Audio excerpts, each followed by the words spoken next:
दोस्तों, जो electrician trade की जो थ्योरी की वीडियो मैं आप लोगों के लिए रोज़ एक उपलब्ध करा रहा था, उसी कड़ी में ये अगली वीडियो लेकर के मैं आपके सामने उपस्थित हुआ हूँ। मुझे पूरी उम्मीद है कि पिछली वीडियोज़ की तरह ये वीडियो भी आप लोगों को पसंद आएगी।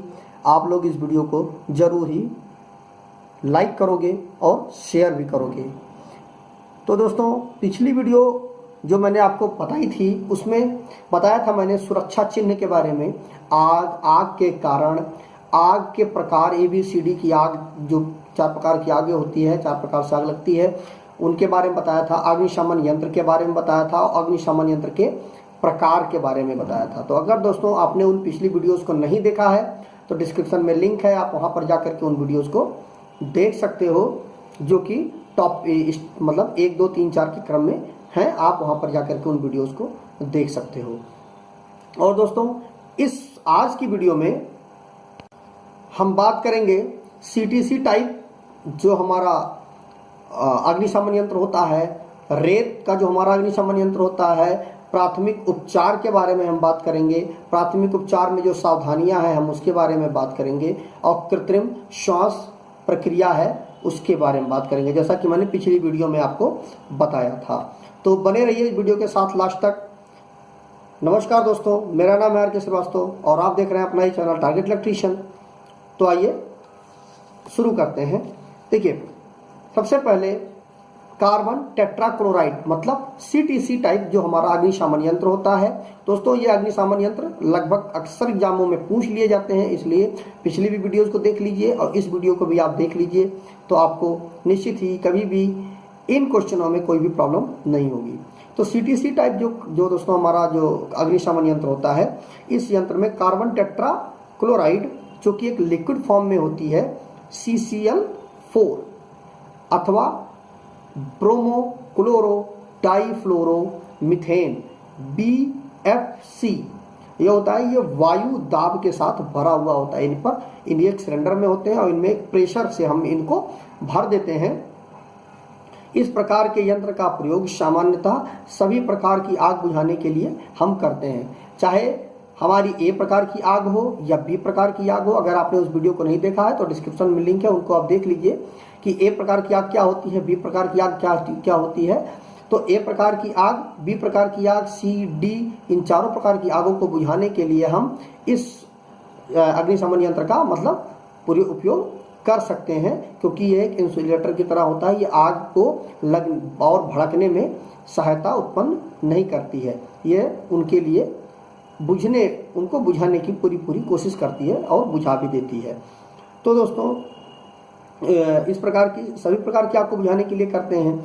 इसे हेलोन टाइप अग्निशमन यंत्र भी कहते हैं। हेलोन टाइप, आपको अगर एग्जाम में पूछता है कि हेलोन टाइप जो अग्निशमन यंत्र होता है वह कौन सा होता है, तो आप बता सकते हो कि जो CTC जो टाइप का जो हमारा कार्बन टेट्राक्लोराइड टाइप का जो हमारा अग्निशमन यंत्र होता है, उसी को हम हेलोन टाइप का अग्निशमन यंत्र कहते हैं। तो अगला है रेत से भरी बाल्टियां। जैसा कि आपने देखा होगा और आप स्क्रीन पर भी देख रहे होंगे कि इस प्रकार की एक हैंडल में टंगी हुई रेड कलर की बाल्टी होती है और उसके ऊपर फायर या आग लिखा हुआ होता है। और इस आग को यह जो बाल्टियां होती हैं इनमें रेत भरी हुई होती है और इनका उपयोग हम आग बुझाने के लिए करते हैं। तो जैसे कि आप पानी का भी उपयोग कर सकते हो, उसी तरह आप इनका भी उपयोग करते हो। कुल मिलाकर के यह आग के ऊपर ये एक आवरण बना देती है और ऑक्सीजन का जो कनेक्शन है वो कट जाता है और आग हमारी बुझ जाती है। तो यह एक लाल रंग की एक बाल्टी होती है और इस पर लिखा हुआ होता है आग। ठीक है, रेत भरा हुआ होता है। इसका उपयोग विद्युत से लगी आग को हम बुझाने के लिए करते हैं। ठीक है, तो ये हो गया दोस्तों। इसके बाद अगला है प्राथमिक उपचार सुरक्षा अभ्यास। दोस्तों, अगर वीडियो अच्छा लगा हो तो प्लीज़ एक वीडियो को लाइक कर दीजिए, शेयर कर दीजिए अपने दोस्तों के साथ और उनको भी बता दीजिए कि इस चैनल पर थ्योरी की अच्छी वीडियो रोज एक मिलती है। और दोस्तों, अगर वीडियो अच्छा लगा हो तो एक लाइक भी कर दीजिएगा। अक्सर यह देखा जाता है कि कार्यशाला में जब कोई दुर्घटना होती है तो वहाँ पर चिकित्सक मौजूद नहीं रहता है। जो हमारा डॉक्टर होता है नॉर्मली उपलब्ध नहीं होता है, या उपलब्ध भी रहता है तो हो सकता है कभी कभार ऐसा भी होता है कि उस वक्त वो चाय पीने या खाना खाने चला गया हो तो वहाँ पे वो उपलब्ध नहीं होते, क्योंकि जो दुर्घटना है वो किसी भी समय हो सकती है। तो उस स्थिति में कार्यशाला में कार्यरत कर्मचारी इतने ट्रेंड हों कि वे प्राथमिक उपचार कर सकें। हर आदमी के पास इतनी नॉलेज होनी चाहिए कि उनको फर्स्ट एड की तो कम से कम जानकारी होनी ही चाहिए, जिससे वो किसी भी आपातकाल में किसी भी दुर्घटना से अपने आप को और अपने साथी की जान बचा सकें। तो प्राथमिक उपचार सबसे प्रथम जरूरी है। आपको प्राथमिक उपचार की जरूर जानकारी होनी चाहिए। यह प्राथमिक उपचार उस व्यक्ति की जान बचा सकता है, क्योंकि पहले जब आप चिकित्सक नहीं हैं तो उस वक्त जो भी आप ट्रीटमेंट दोगे उससे मनुष्य की जान को बचने की बहुत ज़्यादा संभावना रहती है। इसलिए प्राथमिक उपचार की जानकारी आपके पास निश्चित ही होनी चाहिए। हर समय प्राथमिक उपचार की दवाएं व किट जो है प्रयोगशाला में कार्यशाला में उपलब्ध रहनी चाहिए। इसमें दोस्तों कुछ चीज़ें हैं, आप इनको भी आप बना सकते हो अपने घर में। ये चीज़ें तो घर में होनी ही चाहिए, जिससे कभी भी कोई दिक्कत तकलीफ होने पर आपके घर में यह फर्स्ट एड किट तो होनी ही होनी चाहिए, जिसमें टिंचर आयोडीन होना चाहिए, मर्क्यूरी क्रोम होना चाहिए, बर्नॉल होना चाहिए, ये जलने के लिए ये दवा है, टिंचर बेजीन होना चाहिए, डेटॉल होना चाहिए, दर्दनाशक दवा होनी चाहिए, बेहोशी दूर करने की दवा होनी चाहिए। उस जो हमारी फर्स्ट एड किट होगी उसमें पट्टियाँ होनी चाहिए, जालीदार कपड़ा, रुई, सेफ्टी पिन, कच्चा प्लास्टर, कैंची और स्ट्रेचर भी होना चाहिए हमारी कार्यशाला में। तो दोस्तों ये कुछ चीज़ें हैं, ये आवश्यक चीज़ें हैं, इनका ये चीज़ें आपके जो फर्स्ट एड बॉक्स है उसमें होना ही होना चाहिए। इसके बाद अब जो आता है हमारा प्राथमिक उपचार में सावधानियां क्या क्या होती हैं, आइए उन पर हम बात कर लेते हैं। तो देखिए, सबसे पहले सर्वप्रथम व्यक्ति को दुर्घटना स्थल से हटाकर जहां पर पर्याप्त ऑक्सीजन हो वहां पर ले जाना चाहिए, क्योंकि जब मनुष्य को विद्युत का झटका लगता है तो उसके हृदय की गति अनियंत्रित हो जाती है, मतलब वो धीमी हो जाती है, जो उसका एक जो शेड्यूल होता है वो बिगड़ जाता है। तो आपको ऐसी जगह पर उसको लेके जाना चाहिए जहाँ पर पर्याप्त ऑक्सीजन की उपलब्धता हो, जहाँ पर पर्याप्त रोशनी की भी सुविधा हो, वहाँ पर उस मनुष्य को उठा करके आपको लेके जाना चाहिए। इसके बाद पीड़ित व्यक्ति के चारों तरफ भीड़ हटा देनी चाहिए। अक्सर देखा जाता है कि किसी भी व्यक्ति की मान लीजिए एक्सीडेंट होता है या तो कोई दुर्घटना होती है, विद्युत का शॉक लगता है, तो उसके चारों तरफ लोग घेरा बना खड़े हो जाते हैं। उससे क्या होता है कि उन सारे मनुष्यों के जो वो तो नॉर्मल लोग हैं, उनके मुंह से जो कार्बन डाइऑक्साइड निकलती है तो वहाँ पर चारों तरफ कार्बन डाइऑक्साइड की अधिकता ज़्यादा हो जाती है और वहाँ पर ऑक्सीजन की जो मौजूदगी है वो कम हो जाती है। इस कारण से उस व्यक्ति को, जो हमारा पीड़ित व्यक्ति है, उसको सांस लेने में दिक्कत आती है। इसलिए सबसे पहले आपको उस व्यक्ति को ऑक्सीजन वाली जगह पर लेके जाना है और उसके बाद उसके चारों तरफ से भीड़ को हटा देना है।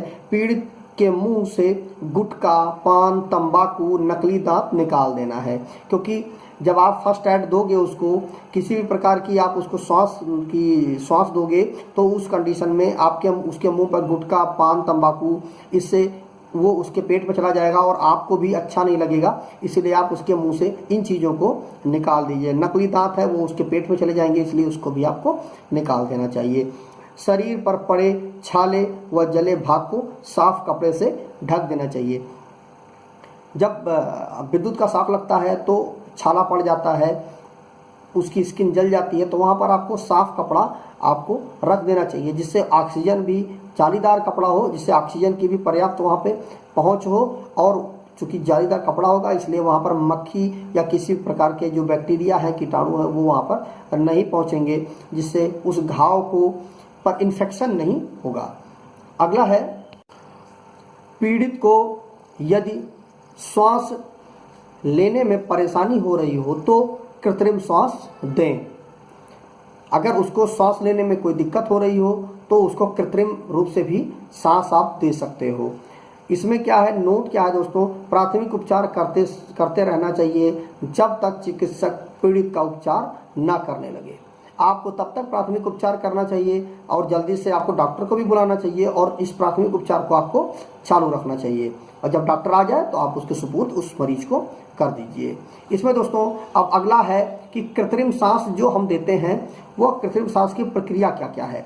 इसमें नंबर 1 है सिल्वेस्टर विधि, दूसरा है सैफल विधि, तीसरा है मुंह से मुंह में हवा भरना, चौथा है कृत्रिम श्वास यंत्र द्वारा। तो आइए एक एक करके इन पर हम बात कर लेते हैं, चर्चा कर लेते हैं, समझ लेते हैं।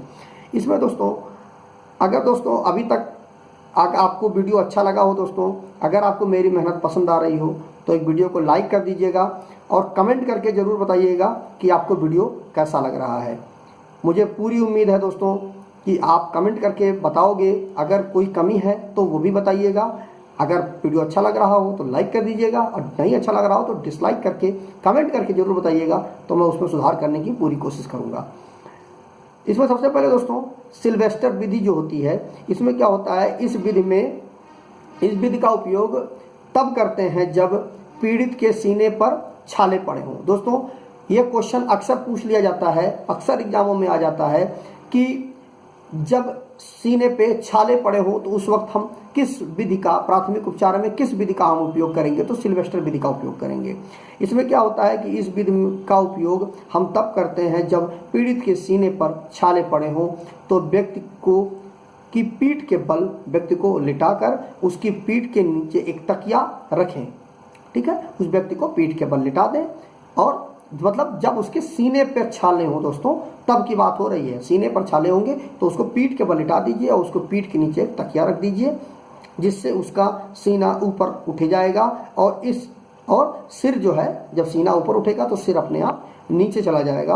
अब जब इस ऐसी स्थिति, ऐसी कंडीशन पे आप उस व्यक्ति को ले आइए। अब 2 प्रकार से श्वास हम दे सकते हैं। कौन कौन सा? उसमें पहला है पीड़ित के सिर के पास घुटने के बल बैठ जाए, जैसा कि आप स्क्रीन पर देख रहे हो कि पीड़ित के सिर के पास आप घुटने के बल बैठ जाएं और अपने दोनों हाथ फैला लें, सीधा कर लें अपने दोनों हाथ, आप स्क्रीन पर देख रहे हैं उसी तरह कि फैला लें। अब पीड़ित के दोनों हाथों को धीरे धीरे मोड़कर उसके सीने पर लाएं, मतलब कोहनी से दोनों हाथों को मोड़ करके उसके सीने पे आप ले आइए। अब दूसरी स्थिति क्या है कि इसके बाद अपने हाथों से पीड़ित के सीने पर दबाव डालें, ठीक है। तो जब दबाव डालोगे आप तो पीड़ित के अंदर जो फेफड़े में जो हवा है वह हवा प्रेशर के कारण बाहर निकल जाएगी और कुछ देर बाद पीड़ित के हाथों से उसके सिर के ऊपर तक फैला दें, मुट्ठी खोल दें, ठीक है दोस्तों। तो यह क्रिया आपको बार बार करनी चाहिए। दबाव आप दीजिए, कुछ सेकंड बाद दबाव हटा लीजिए। तो जब आप दबाव दोगे तो अंदर फेफड़े से जो हवा है वो बाहर निकल जाएगी और जब आप दबाव को हटाओगे तो फिर से हवा उसके अंदर भर जाएगी, ठीक है। फिर आप दबाव देंगे तो फिर से पूरी हवा बाहर निकल आएगी और फिर से आप दबाव हटाएंगे तो फिर से फेफड़े के अंदर हवा भर जाएगी। तो यह क्रिया आप बार बार करते रहिए और उसकी मुट्ठी खोल करके तब कुछ देर तक आप करने के बाद उसके पीड़ित के हाथों को उसके सिर के ऊपर तक फैला दें और मुट्ठी खोल दें, जैसा कि आप स्क्रीन पर देख रहे हो दोस्तों। सेम उसी तरह यह क्रिया 10 से 12 बार करें जब तक श्वास क्रिया जो है वो सामान्य रूप से उसकी चलने लगे। तो यह दोस्तों पहला है सिल्वेस्टर विधि। अगला है सैफर विधि। इसमें क्या है दोस्तों कि इस विधि का प्रयोग तब करते हैं जब पीड़ित के पीठ पर छाले हों। दोस्तों जो सिल्वेस्टर विधि है उसमें सीने पर छाले होंगे और जो सैफर विधि है इसमें पीठ पर छाले होंगे। तो इस विधि में पीड़ित को पेट के बल लेटाकर पीड़ित के सीने के नीचे पतला तकिया रख दिया जाता है और इसके बाद 2 प्रकार से सांस दी जाती है। तो इसमें हम उसके चूंकि पीठ पर छाला निकला हुआ है इसलिए उसको पेट के बल लिटा देंगे और जब हम उसको पेट के बल लिटा देंगे तो उसके सीने के नीचे आपको एक पतला सा तकिया रखना है जिससे उसको सांस देने में आपको कोई भी प्रॉब्लम ना हो। तो ऐसा करने के बाद आपको 2 प्रकार से आपको सांस देना है, जिसमें नंबर 1 है इसमें पहला है दोस्तों, पीड़ित के घुटने के पास अपने घुटने के बल बैठ जाएं, अपने हाथ के पंजे को पीड़ित के पीठ पर रखें। ठीक है, तो इससे क्या होगा कि जब आप उसको पेट के बल लिटा देंगे और उसके पीठ पर आप दबाव डालेंगे, अब क्या होगा, दूसरी स्थिति में आप आगे की ओर झुकते हुए पीड़ित की पीठ पर भार डालें। तो जब आप उसकी पीठ पर भार डालोगे तो क्या होगा कि उसके फेफड़े में जो हवा होगी वो बाहर निकल जाएगी, और जब आप कुछ देर के बाद आप अपना प्रेशर हटाओगे, दबाव हटाओगे, जैसा कि आप सब चीज़ें स्क्रीन पे आप देख रहे हो, इस तरह से आपको करना है। तो आप जब हाथ हटाओगे तो उसके फेफड़े में पुनः हवा भर जाएगी, उसके बाद आप फिर प्रेशर डालिए तो पूरी हवा फिर बाहर निकल जाएगी, और फिर जब आप प्रेशर रिलीज करोगे, प्रेशर हटाओगे अपना, तो फिर से आप उसके फेफड़े में हवा भर जाएगी। तो कुछ सेकंड बाद हटा लें। यह तब तक करें जब तक श्वास क्रिया उसकी सामान्य ना हो जाए। इसके बाद दोस्तों अगला है मुंह से मुंह में हवा भरना। इस विधि से पीड़ित के मुंह में सीधी हवा भरी जाती है। इसे लाबोर्ड विधि भी कहते हैं। आपके एग्जाम में अक्सर इस चीज को पूछ लिया जाता है कि लाबोर्ड विधि क्या है। तो आप लिख सकते हो कि मुंह से मुंह में हवा द्वारा जो हवा भरना है, मुंह से मुंह द्वारा आप जो श्वास देते हो, कृत्रिम श्वास, उसी विधि को आप लाबोर्ड विधि भी कहते हैं।